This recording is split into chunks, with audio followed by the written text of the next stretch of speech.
নমস্কার বন্ধুরা, লক্ষ্মীর ভাণ্ডার প্রকল্পের মা বোনদের জন্য সুখবর। মে মাসে লক্ষ্মীর ভাণ্ডার প্রকল্পের টাকা দেওয়া তারিখ ঘোষণা করে দিল নবান্ন। আপনারা সকলেই জানেন, বাংলায় যতগুলি প্রকল্প রয়েছে তার মধ্যে সবচেয়ে জনপ্রিয় প্রকল্প হলো এই লক্ষ্মীর ভাণ্ডার প্রকল্প। আর এই প্রকল্পে মা বোনদের প্রতি মাসে 1000 টাকা ও 1200 টাকা করে দেওয়া হয় এবং এই টাকা প্রতি মাসের 5 থেকে 10 তারিখের মধ্যে তাদের অ্যাকাউন্টে ঢুকে যায়। তো এই মে মাসে লক্ষ্মীর ভাণ্ডার প্রকল্পের টাকা কত তারিখ থেকে দেওয়া হবে, নতুন যারা দুয়ারে সরকার ক্যাম্পে লক্ষ্মীর ভাণ্ডার প্রকল্পে আবেদন করেছিলেন তাদের টাকা এই মাসে দেবে কি না, তাছাড়া বার্ধক্য ভাতা, বিধবা ভাতা বা প্রতিবন্ধী ভাতার টাকা এই মাসে কবে থেকে দেওয়া হবে তার সমস্ত তথ্য এই ভিডিওর মাধ্যমে আলোচনা করা হয়েছে। তাই ভিডিওটি স্কিপ না করে সম্পূর্ণ দেখবেন এবং চ্যানেলে নতুন হয়ে থাকলে চ্যানেল সাবস্ক্রাইব করে বেল নোটিফিকেশনটি অন করে রাখবেন।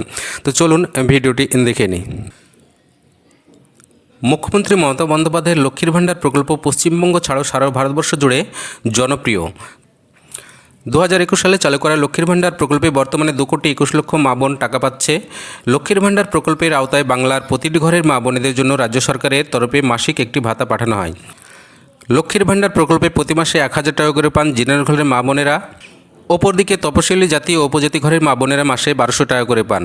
মে মাসে কত তারিখ লক্ষ্মীর ভাণ্ডার প্রকল্পের টাকা দেওয়া হবে তা জানতে চাইছে মা বোনেরা।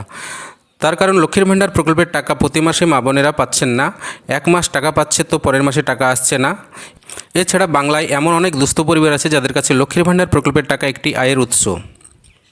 লক্ষ্মীর ভাণ্ডার প্রকল্পের মে মাসের টাকা দেওয়ার তারিখ প্রকাশ নবান্নের। মে মাসের কত তারিখ মা বোনেদের লক্ষ্মীর ভাণ্ডার প্রকল্পের টাকা দেওয়া শুরু হবে, নতুনরা কবে টাকা পাবে বিস্তারিত আলোচনা করা হলো। 2021 সালে মুখ্যমন্ত্রী মমতা বন্দ্যোপাধ্যায় মা বোনেদের আর্থিক ও সামাজিক উন্নয়নের কথা ভেবে লক্ষ্মীর ভাণ্ডার প্রকল্পটি শুরু করেন। তারপর থেকে প্রচুর মা বোন লক্ষ্মীর ভাণ্ডার প্রকল্পে নিজের নাম নথিভুক্ত করেছেন। বিগত দুয়ারে সরকার ক্যাম্পে কয়েক লক্ষ মা বোন নতুন করে লক্ষ্মীর ভাণ্ডার প্রকল্পে আবেদন করেছেন। নতুন আবেদনকারী মা বোনেরা জানতে চাইছে কবে তাদের টাকা দেবে। যে সকল মা বোনেরা বিগত দুয়ারে সরকার ক্যাম্পে আবেদন করেছে তাদের তথ্য যাচাইয়ের কাজ চলছে। ইতিমধ্যে বেশিরভাগ মা বোনেদের তথ্য যাচাইয়ের কাজ সম্পূর্ণ হয়ে গেছে। সূত্র মারফত জানা যাচ্ছে মে মাসে মুখ্যমন্ত্রী মমতা বন্দ্যোপাধ্যায় নতুন আবেদনকারীদের টাকা দেওয়ার তারিখ ঘোষণা করতে পারেন। ঘোষণা হলেই নতুনদেরও লক্ষ্মীর ভাণ্ডার প্রকল্পের টাকা দেওয়া হবে। মে মাসে লক্ষ্মীর ভাণ্ডার প্রকল্পের টাকা খুব তাড়াতাড়ি মা বোনেদের ব্যাঙ্ক অ্যাকাউন্টে দেওয়া শুরু হয়ে যাবে। আর 2-3 দিন পর থেকে লক্ষ্মীর ভাণ্ডার প্রকল্পের মা বোনেদের পেমেন্ট স্ট্যাটাসে পেমেন্ট আন্ডার প্রসেস লেখাটি চলে আসবে।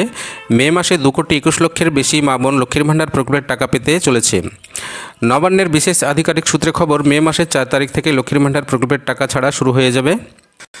লক্ষ্মীর ভাণ্ডার প্রকল্পের মা বোনেদের টাকা বাড়বে অনেকদিন ধরে শোনা যাচ্ছে, কিন্তু রাজ্য সরকারের তরফ থেকে লক্ষ্মীর ভাণ্ডার প্রকল্পের টাকা বাড়ানোর বিষয়ে এখনও পর্যন্ত কোনো অফিসিয়াল ঘোষণা করা হয়নি। 2026 রাজ্যে বিধানসভা ভোট রয়েছে। প্রতিবার দেখা যায় ভোট আসলে লক্ষ্মীর ভাণ্ডার প্রকল্পের টাকা বাড়িয়ে দেন মুখ্যমন্ত্রী মমতা বন্দ্যোপাধ্যায়, যেমন 2024 লোকসভা ভোটের আগে টাকা বাড়ানো হয়েছিল। নবান্নের বিশেষ আধিকারিক সূত্রে খবর, 2026 বিধানসভা ভোটের আগে আরও একবার মা বোনেদের লক্ষ্মীর ভাণ্ডার প্রকল্পের টাকা বাড়তে চলেছে। আর সে টাকার পরিমাণ 2000 টাকা পর্যন্ত হতে পারে। তাই যেরকম টাকা পেয়ে আসছেন প্রতি মাসে, ঠিক সেরকম টাকাই মে মাসে মা বোনেদের ব্যাঙ্ক অ্যাকাউন্টে আসবে, অর্থাৎ 1000 টাকা ও 1200 টাকা করে রাজ্য সরকার পাঠাবে। তো এই ছিল লক্ষ্মীর ভাণ্ডার প্রকল্পের মে মাসের পেমেন্ট স্ট্যাটাস নিয়ে একটি ছোট্ট আপডেট। তো ভিডিওটি ভালো লাগলে অবশ্যই ভিডিওতে একটি লাইক করে দিবেন এবং চ্যানেলে নতুন হয়ে থাকলে চ্যানেলটিকে সাবস্ক্রাইব করে বেল নোটিফিকেশনটি অন করে রাখবেন। ধন্যবাদ, নমস্কার সকলকে।